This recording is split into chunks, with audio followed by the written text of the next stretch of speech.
Hello, smart value के तीसरे module में आपका स्वागत है। तो चलिए हम शुरुआत करते हैं HTML से।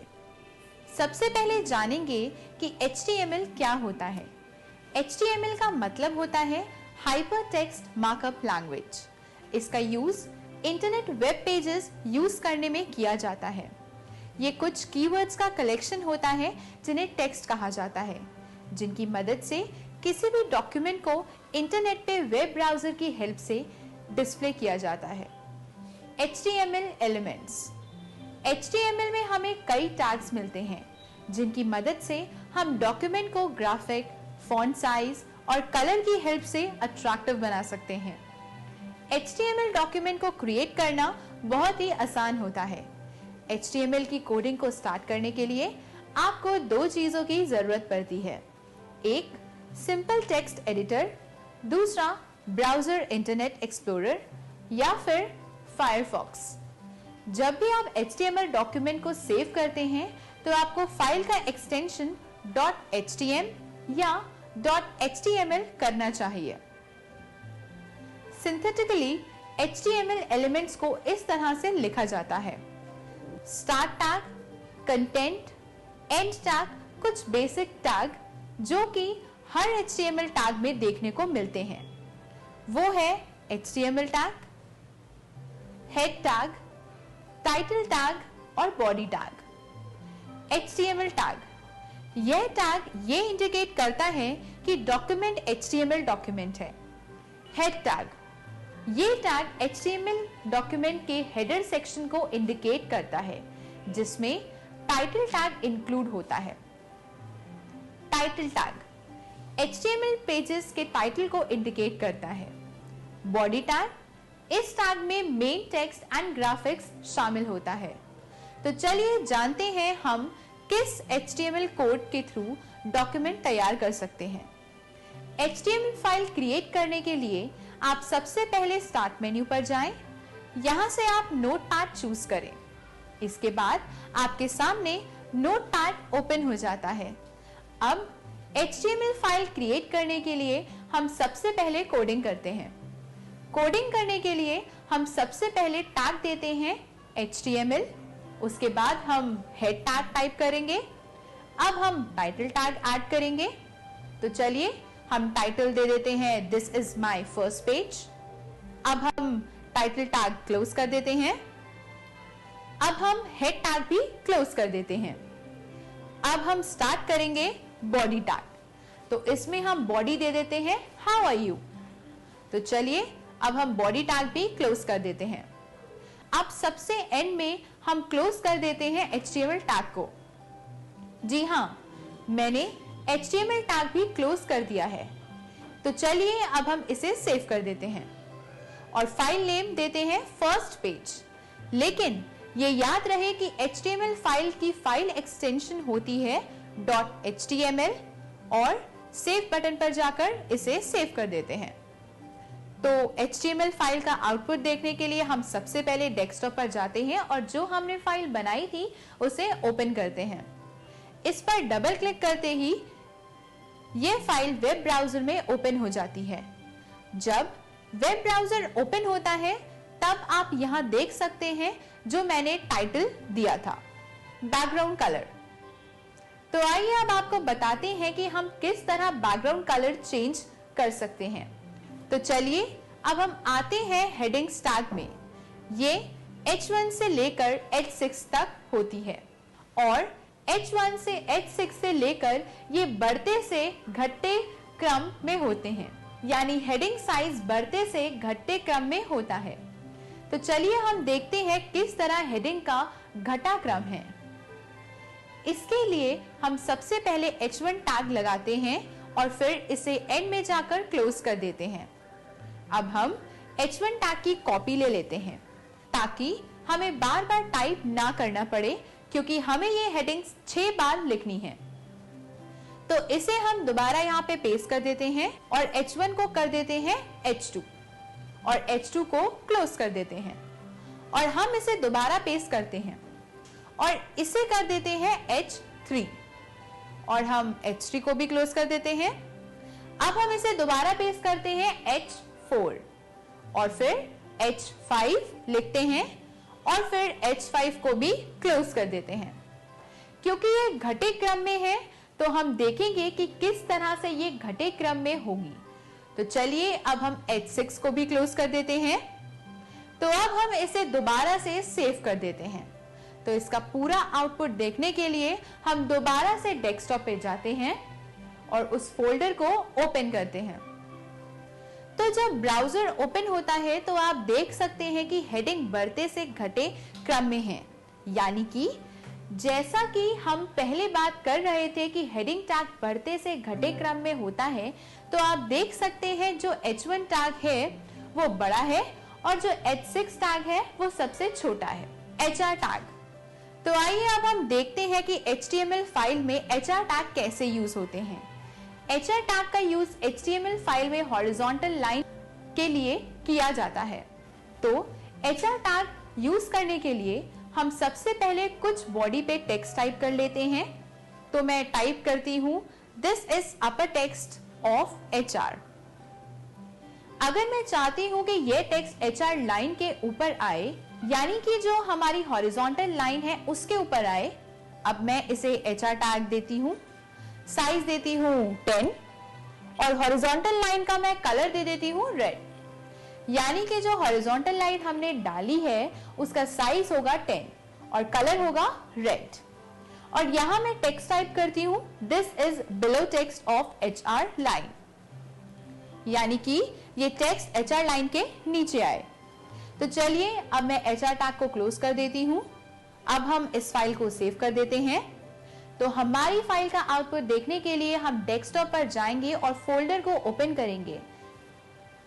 HR यानी कि हॉरिजॉन्टल लाइन, जिसका साइज हमने दिया था 10 और जिसका कलर हमने दिया था रेड, जो कि दोनों सेंटेंसेस के बीच में आ चुकी है और दोनों सेंटेंसेस को सेपरेट कर रही है। Background image. अब आपको बताएंगे कि कैसे आप कोई इमेज डॉक्यूमेंट के बैकग्राउंड पर इंसर्ट कर सकते हैं। तो आइए अब हम देखते हैं HTML फाइल में इमेजेस कैसे ऐड किए जाती हैं। इमेजेस वेब पेज को और भी आकर्षित और इंटरेस्टिंग बना देती हैं। तो उसके लिए हम सबसे पहले एक टैग देते हैं H1 और हम हेडिंग टाइप कर देते हैं। H1 टैग को क्लोज कर देते हैं। अब हम HR टैग देते हैं और साइज अपने मुताबिक हम दे देते हैं 3। अब इसे भी क्लोज कर देते हैं। अब हम एक नया टैग लेते हैं IMG टैग और इक्वल टू का साइन डालकर हम यहाँ इमेज का पाथ देते हैं कि इमेज हमारे कंप्यूटर में किस जगह पर रखी हुई है, किस लोकेशन पर वो रखी हुई है। तो यहाँ पर पाथ दे देते हैं। अब हम इसे ऑल्टरनेटिव दे देते हैं और हम इसे दे देते हैं बेडरूम, यानी कि जब भी आप माउस पॉइंटर को इसके ऊपर लेकर जाएंगे तो आपको ऑल्टरनेटिव रूम दिखाई देगा, बेडरूम। अब मैं इसे हाइट दे देती हूं। आप अपने मुताबिक इसे हाइट दे सकते हैं। अब मैं इसे हाइट दे देती हूं 150 और अब हम इसे दे देते हैं विड्थ, इसे भी हम 150 दे देते हैं। अब हम इसे क्लोज कर देते हैं और अब हम देते हैं बोल्ड टैग। अब हम चाहते हैं कि हमारा टेक्स्ट बोल्ड आए, तो हम यहाँ पे टेक्स्ट लिखते हैं और बोल्ड टैग को भी क्लोज कर देते हैं। तो चलिए अब इमेज टैग को भी हम क्लोज कर देते हैं। अब एक और HR टैग देते हैं जिसका साइज हम 3 ले लेते हैं और नो शेड। इसके बाद हम इसे क्लोज कर देते हैं। अब हम दोबारा से इमेज टैग लेते हैं और हम इमेज का पाथ यहां पर दे देते हैं। इसके बाद हम दोबारा से हाइट दे देते हैं, विड्थ दे देते हैं, बॉर्डर दे देते हैं और अलाइनमेंट को हम दे देते हैं। अब हम इसको बोल्ड टैग दे देते हैं और अब हम इमेज टैग को क्लोज कर देते हैं। ये सब करने के बाद हम फाइल को सेव कर देते हैं। तो हमारी HTML फाइल का आउटपुट देखने के लिए हम डेस्कटॉप पर जाकर फोल्डर को ओपन करते हैं। तो ये देखिए, आप यहाँ पर देख सकते हैं कि जो इमेजेस आपने वहां पर ऐड की थी, जो पाथ आपने दिया था, वो इमेजेस यहाँ पर ऐड हो चुकी हैं। तो इस प्रकार से आप देख सकते हैं कि आप वेब पेज में किस तरह इमेजेस को ऐड कर सकते हैं। अब हम सीखेंगे इमेज कैसे इंपोर्ट की जाती है और हाइपरलिंक का प्रयोग कैसे किया जाता है। तो आइए अब हम देखते हैं कि HTML में इमेजेस कैसे ऐड की जाती हैं। इमेजेस वेब पेजेस को और भी आकर्षित और इंटरेस्टिंग बना देती हैं। तो उसके लिए हम सबसे पहले एक टैग देते हैं H1, यानी हेडिंग देते हैं और हम यहां पर इसकी हेडिंग टाइप कर देते हैं। H1 टैग को क्लोज कर देते हैं। अब हम HR टैग देते हैं और साइज अपने मुताबिक हम दे देते हैं 3। अब इसे भी हम क्लोज कर देते हैं। अब हमें एक नया टैग ले लेते हैं IMG टैग और इक्वल टू का साइन डालकर हम यहां पर इमेज का पाथ देंगे कि इमेज हमारे कंप्यूटर पे किस जगह पर रखी हुई है, किस लोकेशन पे वो रखी गई है। तो हम उसे यहाँ पे पाथ दे देते हैं। अब हम इसे ऑल्टरनेटिव दे देते हैं और हम इसे दे देते हैं बेडरूम, यानी कि जब भी आप माउस पॉइंटर को आप इसके ऊपर लेके जाएंगे तो आपको ऑल्टरनेटिव नेम दिखाई देगा बेडरूम। अब मैं इसे हाइट दे देती हूं। आप अपने मुताबिक इसमें हाइट दे देते हैं। मैं इसे हाइट देती हूं 150 और अब मैं इसे देती हूं विड्थ। तो चलिए ये भी हम 150 दे देते हैं। अब हम इसे क्लोज कर देते हैं और अब हम देते हैं बोल्ड टैग। हम चाहते हैं कि हमारा टैग बोल्ड आए तो हम यहाँ पर टेक्स्ट लिखते हैं और बोल्ड टैग को भी क्लोज कर देते हैं। तो चलिए अब इमेज टैग को भी क्लोज कर देते हैं। अब एक और HR देते हैं जिसका साइज हम 3 ले लेते हैं और नो शेड। इसके बाद हम इसे क्लोज कर देते हैं। अब हम दोबारा से इमेज टैग लेते हैं और हम इमेज का पाथ यहां दे देते हैं। इसके बाद हम दोबारा से हाइट देते हैं और विड्थ देते हैं और बॉर्डर देते हैं और उसकी अलाइन को हम दे देते हैं। अब हम उसको बोल्ड टैग दे देते हैं और अब हम इमेज टैग को क्लोज कर देते हैं। ये सब करने के बाद अब हम फाइल को सेव करते हैं। तो हमारी HTML फाइल का आउटपुट देखने के लिए हम डेस्कटॉप पर जाकर फोल्डर को ओपन करते हैं। तो ये देखिए, आप यहाँ पर देख सकते हैं कि जो इमेजेस आपने वहां पर ऐड की थी, जो पाथ आपने दिया था, वो इमेजेस यहाँ पर ऐड हो चुकी हैं। तो इस तरह से आप देख सकते हैं कि आप वेब पेज में इमेजेस को किस तरह से ऐड कर सकते हैं। हाइपरलिंक। आइए अब हम जानते हैं कि हाइपरलिंक का प्रयोग कैसे किया जाता है। हाइपरलिंक वेब पेजेस में बहुत जरूरी होते हैं। इनके द्वारा हम एक वेब पेज से दूसरे वेब पेज पे जा सकते हैं, यानी इसके द्वारा हम एक फाइल से दूसरी फाइल में जा सकते हैं। तो आइए इसको हम एक उदाहरण के जरिए समझते हैं। तो सबसे पहले हम बॉडी के अंदर एक सेंटर टैग देते हैं और इसके बाद हम देते हैं H1 टैग। इसमें हम टेक्स्ट को लिखते हैं और अब हम H1 टैग को क्लोज कर देते हैं। अब हम सेंटर टैग को भी क्लोज कर देते हैं। अब हम पैराग्राफ टैग स्टार्ट करते हैं। इसके बाद हम बोल्ड टैग लिखते हैं और अपना टेक्स्ट हम टाइप करते हैं। अब हम बोल्ड टैग को क्लोज कर देते हैं। उसके साथ हम पैराग्राफ टैग को भी क्लोज कर देते हैं। अब हम एक नया टैग लेते हैं जिसे बोला जाता है AHREF टैग, जो कि हाइपरलिंक के लिए यूज होता है। अब हम यहाँ पर इमेज का पार्ट डाल देते हैं तो ये लिंक बन चुका है। अब हम नीचे दे देते हैं इमेज SRC टैग और दोबारा से हम उसी पाथ को फिर से यहाँ पेस्ट कर देते हैं। अब हम इसकी हाइट दे देते हैं 70 और विड्थ दे देते हैं 70। अब हम इसे क्लोज कर देते हैं। अब हम दोबारा से AHREF टैग टाइप करते हैं और यहाँ पर हम दोबारा से इमेज का पाथ दे देते हैं। अब हम दोबारा से इमेज SRC टैग देते हैं और दोबारा से हम इमेज का पाथ यहाँ पर दे देते हैं। तो चलिए अब हम इसे क्लोज कर देते हैं। तो ये सब करने के बाद अब हम फाइल को ऑफिस बटन में जाकर सेव ऑप्शन यूज करके इसे सेव कर देते हैं। तो अब अपनी फाइल का आउटपुट देखने के लिए हम डेस्कटॉप पर जाकर फोल्डर ओपन करते हैं। तो देखिए हम इस पर क्लिक करते हैं तो आपकी इमेज डायरेक्ट खुल जाती है, यानी कि आप एक वेब पेज से एक लिंक से दूसरे लिंक पर आ गए। Frames and forms. अब जानेंगे फ्रेम्स और फॉर्म्स कैसे क्रिएट करते हैं। फ्रेम्स, तो चलिए अब हम जानते हैं फ्रेम्स के बारे में। फ्रेम्स द्वारा हम वेब पेजेस को सेपरेट विंडो में डिवाइड कर सकते हैं। इससे कई वेब पेजेस एक ही ब्राउजर विंडो में खुल सकते हैं। तो आइए जानते हैं एक उदाहरण के द्वारा। इसमें हम हेड के बाद एक टैग ऐड करते हैं जिसे फ्रेम सेट टैग बोला जाता है। तो हम स्टार्ट करते हैं। फ्रेम सेट रोज। आप जितने भी इसमें वैल्यूज देना चाहते हैं आप इसमें दे सकते हैं। तो इसे क्लोज कर देते हैं। इसके बाद हम एक और टैग देते हैं जिसे फ्रेम src बोलते हैं। इसमें हम फाइल दे देते हैं। तो सपोज मैं इसमें फाइल देती हूं firstfile.htm। अब हम इसमें फ्रेम बॉर्डर दे देते हैं। मैं दे देती हूं 1 और इसे नो रीसाइज दे देते हैं।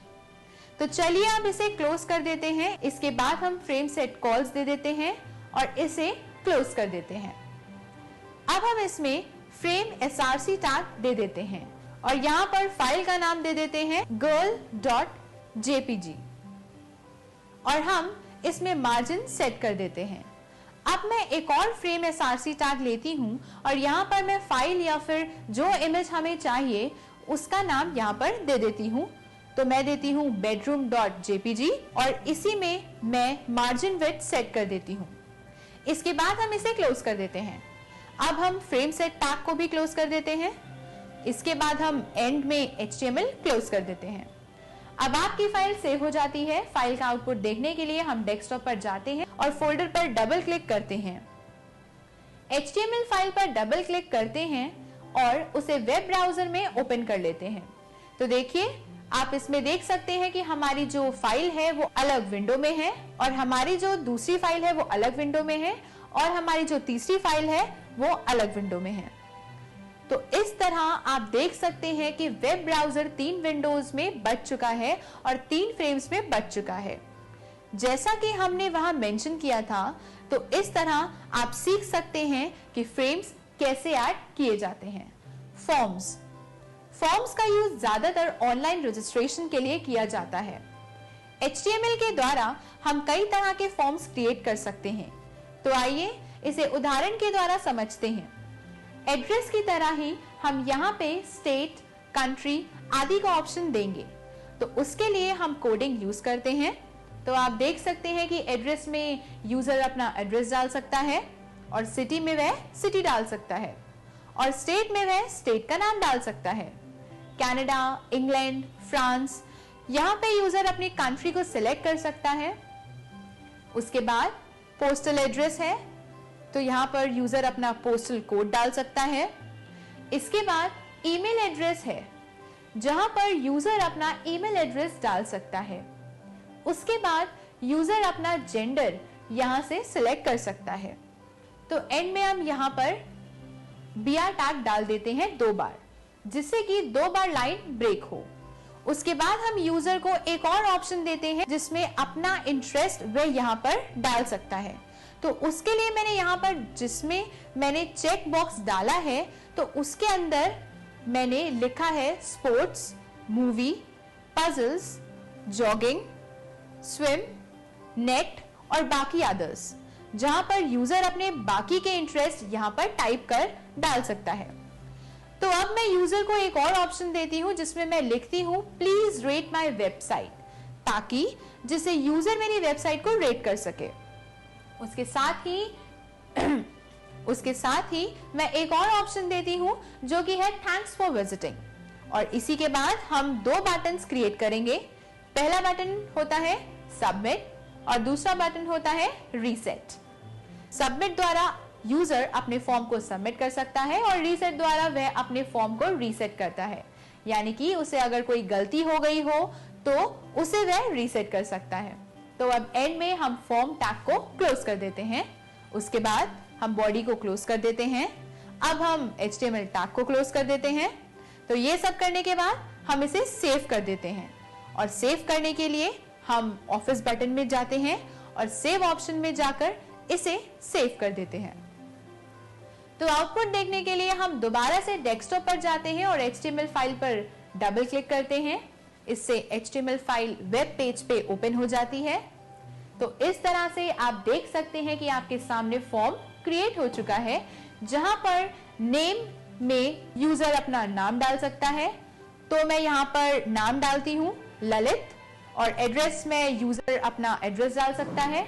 सिटी में वह सिटी डाल सकता है, स्टेट में वह स्टेट डाल सकता है। कंट्री यहां से यूजर सेलेक्ट कर सकता है। मैं सेलेक्ट करती हूं यूनाइटेड स्टेट्स।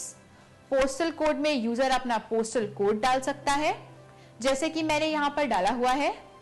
ईमेल एड्रेस में यूजर अपना ईमेल एड्रेस डाल सकता है, और यहां से वह जेंडर चूज कर सकता है, और नीचे यही इंटरेस्ट वह अपने स्पेसिफाई कर सकता है। और इसी के बाद वह हमारी साइट को रेट भी कर सकता है। और यहीं पे दाईं तरफ देखेंगे 2 बटन्स दिए गए हैं। पहला बटन है सबमिट, इस पर क्लिक करने से फॉर्म सबमिट हो जाएगा। और दूसरा बटन है स्टार्ट अगेन, जिस पर क्लिक करेंगे तो फॉर्म दोबारा से ब्लैंक हो जाएगा, जैसा कि आप देख सकते हैं। तो इस तरह आपने सीखा कि HTML पेजेस में हम किस तरह फॉर्म क्रिएट कर सकते हैं। टेबल, HTML में टेबल कैसे बनाए जाते हैं, तो आइए अब हम देखते हैं कि HTML फाइल में टेबल का यूज कैसे किया जाता है। तो आइए इसके लिए हम यह उदाहरण देखते हैं। तो चलिए हम बॉडी में जाकर टेबल विड्थ दे देते हैं। टेबल विड्थ हमने दी 80%, और इसके बाद हम देते हैं सेल स्पेसिंग। सेल स्पेसिंग हमने दी 5। सेल स्पेसिंग सेल्स के बीच का स्पेस होता है। इसके बाद हम लेते हैं बीजी कलर, जो कि हमें टेबल के बैकग्राउंड में देना है। तो हम बीजी कलर दे देते हैं पिंक। इसके बाद हम लेते हैं cell padding. Cell padding object और सेल के बीच स्पेसिंग को बोलते हैं। अब इसके अंदर हम टेबल रो ले लेते हैं, जो कि TR टैग से ली जाती है। अब हम टेबल हेडिंग ले लेते हैं, जो कि TH टैग से शुरू होती है, और अब हम कॉल स्पैन करवाते हैं। इसके बाद हम फॉन्ट साइज इसमें दे देते हैं, जो कि है 5। अब इसे क्लोज कर देते हैं, और अब हम टेक्स्ट लिखते हैं जो हमें टेबल के अंदर चाहिए। तो हम यहाँ पे टेक्स्ट टाइप कर देते हैं। अब हम PH टैग भी क्लोज कर देते हैं। अब हम टेबल रो बीजी कलर देते हैं। ये कलर हम अपने मुताबिक कुछ भी दे सकते हैं। तो चलिए हम दे देते हैं येलो। अब हम TR टैग भी क्लोज कर देते हैं, और एट लास्ट हम टेबल टैग भी क्लोज कर देते हैं। तो ये सब करने के बाद हमें फाइल को सेव करने की जरूरत है। तो उसके लिए हम सबसे पहले ऑफिस बटन में जाएंगे और यहां से सेव पर जाएंगे। इसके बाद इसे सेव कर देंगे। तो इसका आउटपुट देखने के लिए हम डेस्कटॉप पे जाएंगे और फोल्डर को डबल क्लिक करके ओपन करेंगे। अब आप देखेंगे कि यहाँ पर आपने जो टेबल दिया था, यहाँ पर टेबल बन चुका है। क्योंकि आपने बीजी कलर दिया था पिंक, तो देखिए यहाँ पर पिंक कलर आ चुका है, और जहां जहां आपने कॉल स्पैन करवाए थे वो सब यहाँ पर कॉल स्पैन है, और जहां पर रो स्पैन दिए थे वहां पर रो स्पैन है, और येलो बैकग्राउंड में बैकग्राउंड आ चुका है। तो इन सब चीजों से वेब पेजेस काफी डायनामिक और इंटरेस्टिंग बन जाते हैं। अब आपको बताते हैं लिस्ट के बारे में। तो आइए अब हम शुरू करते हैं HTML लिस्ट के साथ। HTML लिस्ट में हम सबसे पहले जानते हैं UL टैग के बारे में। तो आइए इसके बारे में जानने के लिए हम एक एग्जांपल देखते हैं। उसके लिए मैं टाइप कर लेती हूँ H2। अब मैं क्लोज कर लेती हूँ H2 टैग को। इसके बाद मैं उसे करती हूँ UL, जिसे अनऑर्डर्ड लिस्ट बोला जाता है। अब मैं इसमें टाइप करती हूँ डिस्क। इसके बाद इसे क्लोज करके LI टैग लेकर सबसे पहले मैं टाइप करती हूँ MS वर्ड, उसके बाद MS एक्सेल, और उसके बाद मैं लेती हूँ MS पावरपॉइंट। अब इसके बाद इस UL टैग को क्लोज कर देते हैं। अब इसकी पूरी कॉपी ले लेते हैं, नीचे पेस्ट कर देते हैं, इससे टाइम की बचत होगी। अब मैं यहाँ पर डिस्क की जगह स्क्वायर टाइप कर देती हूँ। इसके बाद मैं इसे दोबारा पेस्ट करती हूँ। इसमें मैं डिस्क की जगह ले लेती हूँ सर्कल। अब ये सब कुछ करने के बाद हम फाइल में जाते हैं और इस फाइल को सेव कर देते हैं। अब सेम फोल्डर में जाकर फाइल को ओपन करते हैं तो आप यहाँ देख सकते हैं कि जो हमने पहले यूएल टैग दिया था उसमें हमने सॉलिड डिस्क लिया था, तो यहाँ पर सॉलिड डिस्क आ रहे हैं। दूसरे में हमने स्क्वायर लिया था, आप देख सकते हैं यहाँ स्क्वायर है, और थर्ड में हमने लिया था सर्कल, तो आप यहाँ देख सकते हैं कि यहाँ पर सर्कल है। सर्कल की सिर्फ आउटलाइन दिख रही है, इसमें कोई भी फिल नजर नहीं आ रहा। तो यही 3 टाइप्स हैं अनऑर्डर्ड लिस्ट के जो हमें दिखाई दे रहे हैं। तो आइए अब हम बात करते हैं ऑर्डर लिस्ट के बारे में। ऑर्डर लिस्ट को OL टैग द्वारा शो किया जाता है। H2 हेडिंग के अंदर देते हैं और अब मैं इसे क्लोज कर देती हूँ। इसके बाद हम लेते हैं ऑर्डर लिस्ट यानी कि OL टैग। इसमें स्टाइल में ले लेती हूँ A। अब इसके बाद मैं LI टैग लेती हूँ और सबसे पहले मैं डालती हूँ क्रिकेट। अब इसके बाद मैं एक और OL टैग लेती हूँ और इसका टाइप मैं दे देती हूँ A, लेकिन मैं इसे स्टार्ट यहाँ देती हूँ 4 से। इसका मतलब होता है कि चौथे अल्फाबेट यानी D से स्टार्ट होगा।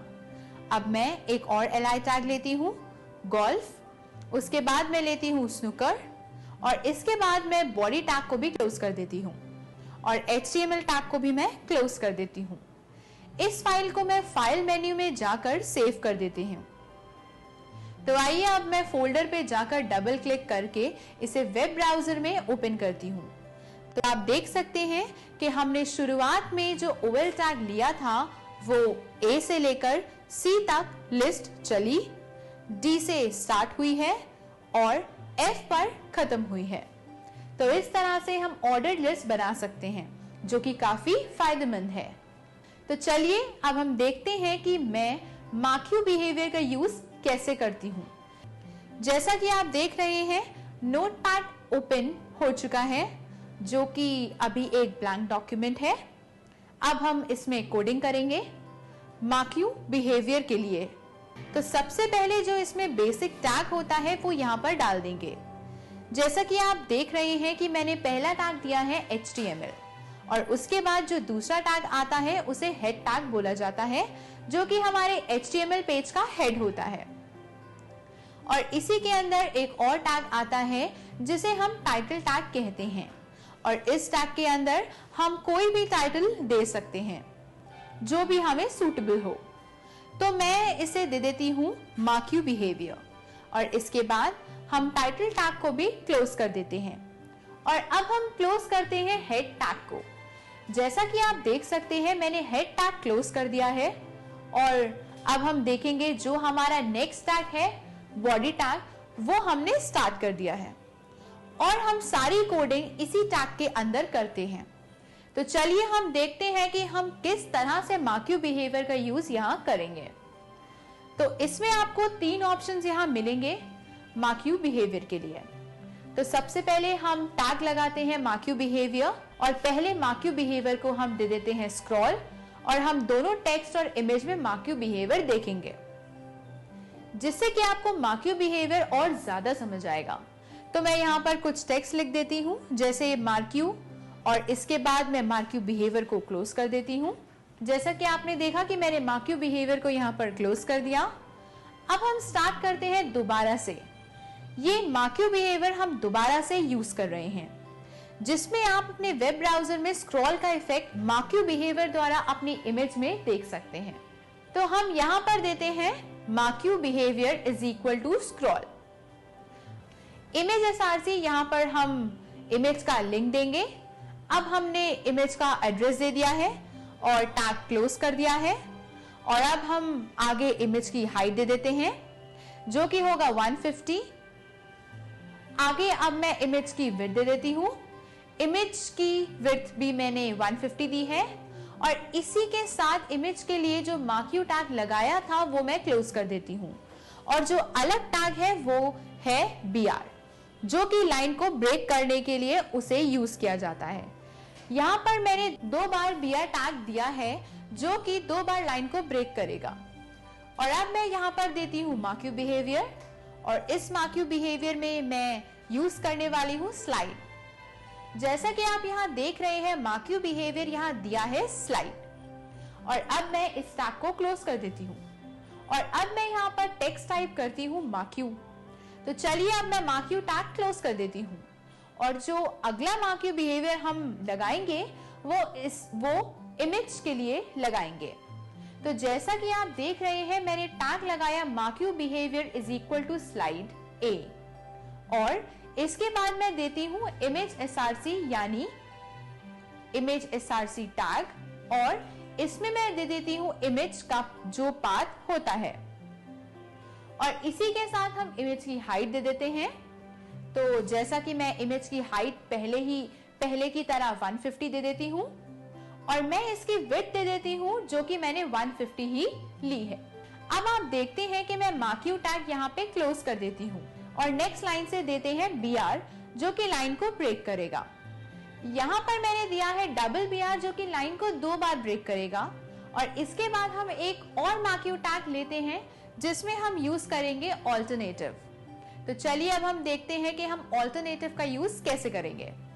तो मैंने यहाँ दिया marquee behaviour is equal to alternate, और इसमें मैं पहले की तरह टेक्स्ट दे देती हूँ मार्क यू, और अब मैं इस मार्क यू बिहेवियर को क्लोज कर दूंगी। अब हम दोबारा से इमेज टैग ले लेते हैं और हम इमेज का पाथ यहाँ पर दे देते हैं। इसके बाद हम दोबारा से हाइट दे देते हैं, विड्थ दे देते हैं, बॉर्डर दे देते हैं और अलाइनमेंट को भी हम दे देते हैं। अब हम इसको बोल्ड टैग दे देते हैं और अब हम इमेज टैग को क्लोज कर देते हैं। ये सब करने के बाद हम फाइल को सेव कर देते हैं। तो हमारी HTML फाइल का आउटपुट देखने के लिए हम डेस्कटॉप पर जाकर फोल्डर को ओपन करते हैं। तो ये देखिए, आप यहाँ पर देख सकते हैं कि जो इमेजेस आपने वहां पर ऐड की थी, जो पाथ आपने दिया था, वो इमेजेस यहाँ पर ऐड हो चुकी हैं। तो इस प्रकार से आप देख सकते हैं कि आप वेब पेज में किस तरह इमेज को ऐड कर सकते हैं। Background image. अब अगर हम बैकग्राउंड में इमेज डालना चाहते हैं तो उसके लिए बॉडी टैग में जाकर बैकग्राउंड टाइप करेंगे और बैकग्राउंड में जो भी इमेज हम डालना चाहते हैं वो डालेंगे। अब हम इसे एंड में जाकर सेव करेंगे और उसी फोल्डर में जाकर डबल क्लिक के साथ फाइल को खोलते हैं तो हम देखते हैं कि हमारा बैकग्राउंड इमेज में कन्वर्ट हो चुका है, जो कि हम करना चाह रहे थे। पैराग्राफ। आइए अब हम देखते हैं कि हम पैराग्राफ टैग का यूज कैसे करते हैं। इसके लिए हम सबसे पहले स्टार्ट मेन्यू में जाते हैं। स्टार्ट मेन्यू में जाकर हम नोटपैड चूज करते हैं। अब आपके सामने नोटपैड ओपन हो चुका है जो कि एक ब्लैंक डॉक्यूमेंट है। अब हम इसमें कोडिंग करके देखेंगे कि हम किस तरह से पैराग्राफ टैग का यूज कर सकते हैं और कैसे उसे अलाइन कर सकते हैं। तो इसमें सबसे पहला जो टैग होता है वो है HTML टैग। तो जैसा कि आप देख रहे हैं मैंने इसे पहला टैग दिया है HTML। इसके बाद जो टैग देते हैं वो है हेड, जो कि पेज का हेड होता है, और इसी के अंदर एक और टैग होता है जिसे बोला जाता है टाइटल टैग। इसके अंदर हम अपने डॉक्यूमेंट को कोई भी टाइटल दे सकते हैं। जैसे मैं इसे दे देती हूँ this is all about paragraph. अब हम इस टाइटल टैग को क्लोज कर देते हैं। जैसा आपने देखा मैंने टाइटल टैग को भी क्लोज कर दिया। अब हम इसमें हेड टैग को क्लोज कर देते हैं। तो आप देख सकते हैं हेड टैग भी मैंने यहाँ क्लोज कर दिया है। अब देखते हैं कि इसकी आगे की कोडिंग किस तरह से की जाती है। तो अब हम इसमें बॉडी टैग स्टार्ट करते हैं और बॉडी के अंदर ही हम बैकग्राउंड कलर डालते हैं जो कि हम बीजी कलर से डिफाइन करते हैं। बैकग्राउंड कलर, चलिए हम इसे दे देते हैं येलो, और इसके बाद हम टेक्स्ट देते हैं और टेक्स्ट का कलर हम देते हैं ब्लू। जैसा कि आप देख रहे हैं कि हमने जो टेक्स्ट का कलर दिया है वो ब्लू है। अब हम इस टैग को भी क्लोज कर देते हैं। इस टैग को क्लोज करने के बाद हम नेक्स्ट लाइन पे P टैग लगाते हैं जिसे पैराग्राफ टैग बोला जाता है। अलाइन इसे करते हैं लेफ्ट। अब आप देखेंगे कि इसे जो हमारे पैराग्राफ का अलाइनमेंट होगा वो लेफ्ट हो जाएगा। अब हम यहाँ पर कुछ पैराग्राफ टाइप करते हैं। जैसा कि मैं यहाँ पर टाइप करती हूँ, दिस इज लेफ्ट अलाइन। इसके बाद मैं पैराग्राफ टैग क्लोज कर देती हूँ। तो जैसा कि आप देख रहे हैं, मैंने पैराग्राफ टैग को भी यहाँ क्लोज कर दिया है। इसके बाद हम एक और पी टैग लेते हैं और इसका अलाइन हम देते हैं राइट। तो इस तरह से ये जो पैराग्राफ है ये राइट से स्टार्ट होगा और इसके अंदर हम टाइप करते हैं दिस इज राइट अलाइन और इसके बाद हम इस पैराग्राफ को भी क्लोज कर देते हैं। अब हम आते हैं तीसरे पैराग्राफ पे। तो चलिए इसे हम अलाइन करते हैं सेंटर। तो मैं यहाँ पर टाइप कर देती हूँ दिस इज सेंटर और अब मैं पैराग्राफ टैग को भी क्लोज कर देती हूँ। तो ये सब करने के बाद अब हम बॉडी टैग को क्लोज कर देते हैं। तो जैसा कि आप देख सकते हैं, मैंने बॉडी टैग को क्लोज कर दिया है और सबसे लास्ट में HTML टैग को भी क्लोज कर दिया है। तो आप देख सकते हैं मैंने पैराग्राफ टैग के लिए यहाँ कोडिंग कर दी है। तो किस तरह से हम पैराग्राफ का यूज करेंगे और किस तरह से हम पैराग्राफ में अलाइनमेंट करेंगे, तो आप देख रहे हैं कि पहले यहाँ पे मैंने अलाइन लेफ्ट दे दिया है और अलाइन राइट, उसके बाद अलाइन सेंटर। तो चलिए अब हम इस फाइल का आउटपुट देखते हैं। तो आउटपुट देखने के लिए हम सबसे पहले फाइल को सेव करेंगे और फिर उसका आउटपुट ब्राउजर में देखेंगे। तो चलिए मैं फाइल ऑप्शन पर जाकर सेव ऑप्शन पर जाकर इसे सेव कर देती हूँ। सेव पर क्लिक करते ही आपके सामने एक पैलेट ओपन हो जाएगी। अब आप यहाँ से इसको कोई भी डायरेक्टरी लोकेशन दे सकते हैं। तो मैं दे देती हूँ डेस्कटॉप और फाइल नेम पे जाकर आप अपनी फाइल को कोई भी नाम दे सकते हैं। तो मैं इसे नाम देती हूँ paragraph.html और सेव पर जाकर इसे सेव कर देती हूँ। तो चलिए अब इसका आउटपुट देखने के लिए हम डेस्कटॉप पर चलते हैं। डेस्कटॉप पर हमारी फाइल को डबल क्लिक करके हम वेब ब्राउजर में ओपन कर लेते हैं। तो आप देख सकते हैं कि वेब ब्राउजर में आपको आउटपुट दिख रहा है। तो यहाँ पर आप देख रहे हैं कि जिस पैराग्राफ को हमने लेफ्ट अलाइन किया था वो लेफ्ट आ चुका है और जिसको हमने राइट अलाइन किया था वो राइट आ चुका है और लास्ट में जो हमने सेंटर अलाइन किया था वो सेंटर में आ चुका है। और आप देख सकते हैं टेक्स्ट कलर हमने ब्लू दिया था वो ब्लू है और बैकग्राउंड कलर हमारा आ चुका है येलो। तो इस तरह से पैराग्राफ टैग को यूज कर सकते हैं। प्री टैग, चलिए अब हम बात करते हैं प्री टैग की, जिसे प्री डिफाइंड टैग भी बोला जाता है। इस टैग में हम जो भी यहाँ टाइप करते हैं वो आउटपुट में आपको शो करता है। तो चलिए शुरू करते हैं प्री टैग के साथ। मैंने यहाँ टाइप किया प्री स्मार्ट वैल्यू, फिर मैं यहाँ स्पेस देती हूँ और इसके बाद मैं प्री टैग भी क्लोज कर देती हूँ। अब फाइल पर